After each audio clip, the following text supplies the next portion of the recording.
Aaron Sorkin's The Trial of the Chicago 7 was originally made for Paramount Pictures, but then, with the pandemic, Paramount does what it usually does and sold it to Netflix. Paramount in particular loves to sell movies to Netflix. For $56 million! I'd love to sell movies to Netflix too if they'd pay me that amount of money.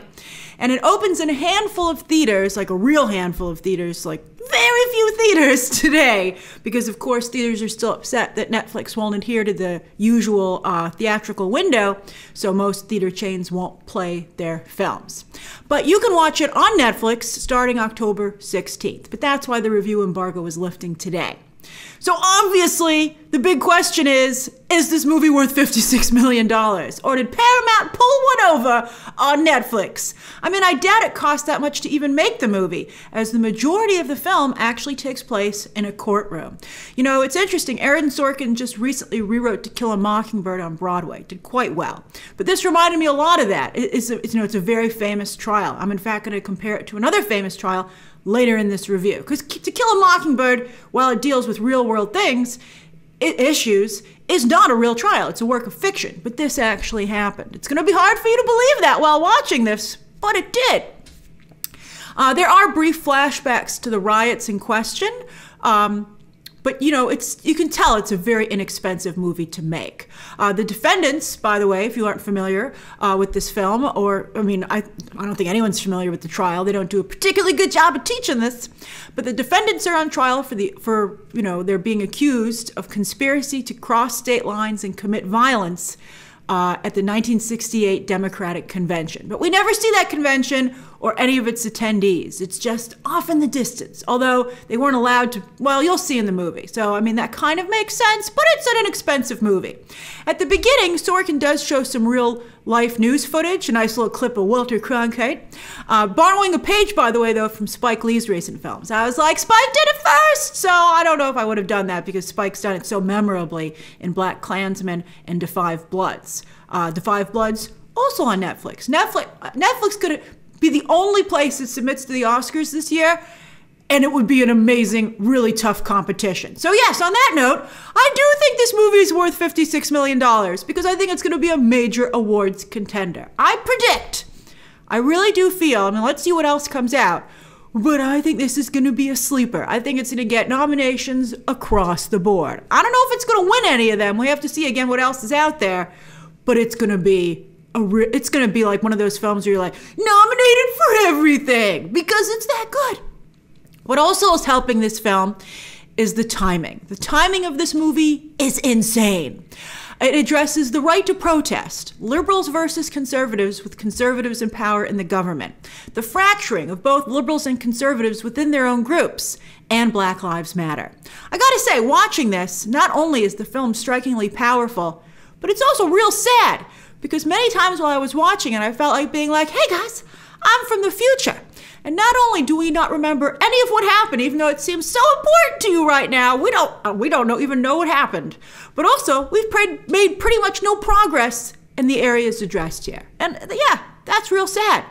And while the movie is a potpourri of political topics, to me, the bottom line, which this movie gets across with astounding ability, like a punch to the gut, is the famous Edmund Burke quote, "The only thing necessary for the triumph of evil is for good men to do nothing." Oh boy. And then he didn't even have to put it in the movie. He didn't have to put a title card up at the beginning or the end. It just had that resonating. It was in the DNA of this movie. You were watching it. You were like, somebody do something. It was incredible. Incredible. So who is Aaron Sorkin calling evil? Interestingly, he doesn't target conservatives overall. Joseph Gordon-Levitt plays, for instance, and he does an excellent job as a highly principled prosecutor for the newly elected Nixon administration before anybody knew what they were dealing with. Although, when you see this movie, there seem to be signs.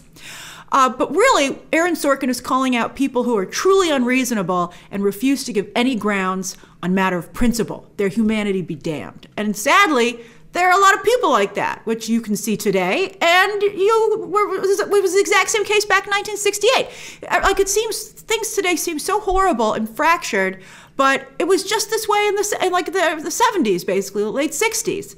It's incredible that we still, as a country, haven't been able to come together. It's sad.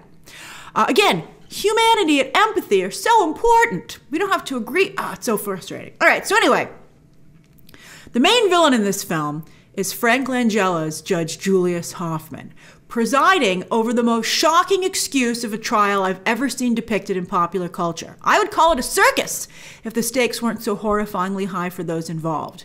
Shocking, horrifying, unfortunately. I had a hard time coming up with adjectives to use in this review. I was like, I can't use horrifying, I've already just used it. But you know what? This is a true story that's all of those things. And that's the only way to describe it. And it should never have been wiped from history as it has been. This should be up there with the Scopes trial where Clarence Darrow argued the case for human evolution back in 1925. This is arguing the right to protest. Because they're on trial. You'll see. I don't want to give anything away. The movie peels back the layers really, really well. So back to Langella. This is the best portrayal of a personified version of the system and how it can warp those in power since Nurse Ratched in One Flew Over the Cuckoo's Nest. And she won the Oscar, and I wouldn't be surprised if Langella wins the Oscar too. Nurse Ratched! I'm not kidding. Langella's performance is that good. It was an incredible thing to watch. The bravery of him to take a role of someone who is so despicable and disgusting and to give it the layers that he does, where that person doesn't even realize they're that despicable, is incredible to watch. He disgusts everyone in that courtroom, but they can't do anything because he's the judge. It's fascinating to watch. I mean, they didn't have Twitter back then. Apparently, I called my parents after I watched this, and I was like, well, I haven't ever heard of this. Did you hear this? And they're like, oh, yeah, it was a real big thing at the time. And I was like, what? And they said, oh, yeah, it's in all the papers. I can't believe this guy wasn't pulled off for being totally incompetent and, like, insane. It's crazy. It's just absolutely nuts.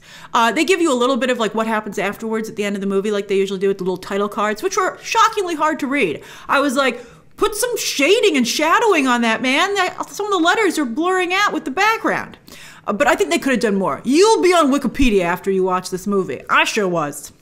So Frank Langella is amazing in a sea of fabulous performances. But to me, the standouts besides Langella are Sacha Baron Cohen, who is such a good actor. He's such a good actor. I hope he finally gets recognition for being a good actor. I've known it since I saw The Spy on Netflix, which was amazing. That was such a good show, and he blew me away there. And here he's even better. And Jeremy Strong, total 180 from Kendall Roy. You won't believe it's the same guy from Succession. He is hilarious in this movie. He and Sacha Baron Cohen make for such a fabulous comedic duo. I would watch a whole movie of just the two of them. They were just lightning in a bottle. They were so good together. Once again, Mark Rylance gives an incredibly nuanced performance as famed ACLU lawyer William Kunstler, who I have to look at his name here in the notes to make sure I get it right, because I never heard of him before, which is ridiculous.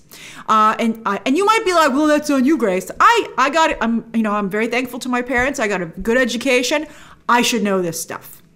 And Yahya Abdul-Mateen II, that man is on a roll. Wow, he just won an Emmy. I think he's going to get some nominations for this.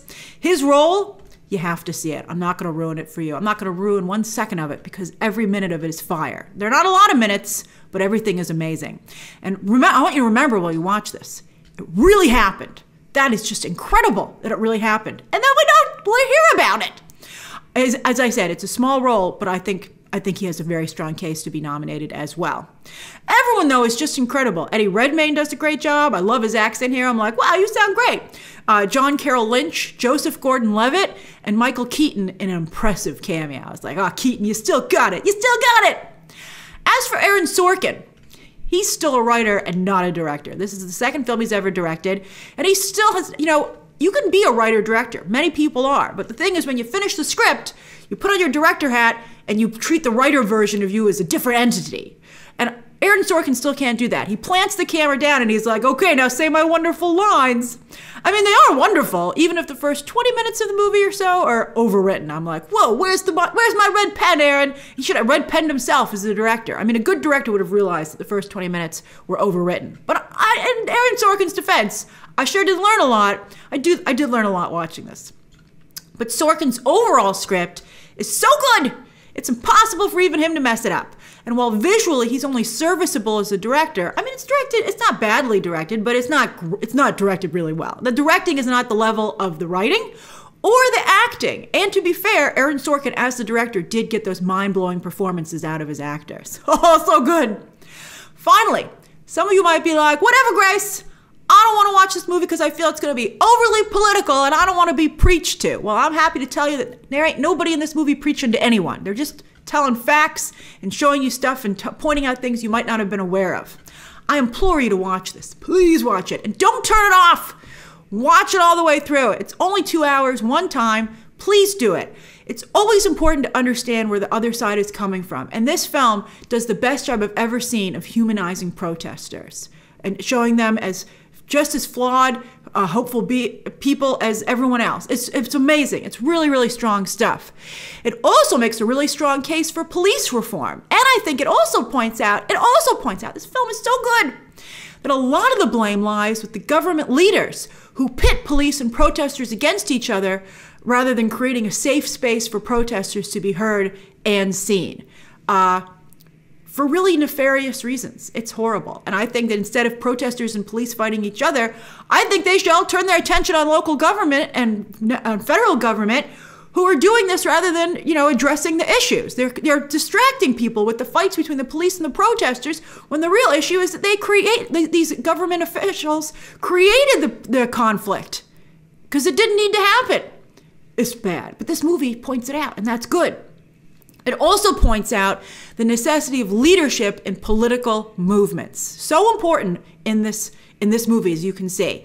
And I think it becomes clear that lack of leadership is really hurting today's political movements. People need to step up. And maybe watching this movie, they'll be inspired to do so. So that's my review of The Trial of the Chicago 7. I thought it would be good, but it was even better than I thought it was going to be. It's great. It's a movie that everyone should see. And since it's going to be on Netflix, you have no excuse not to watch it. You've got to watch it. It's really, really good stuff. All right, so share your thoughts down below. Subscribe today. And of course, as always, you can check out some more videos right now.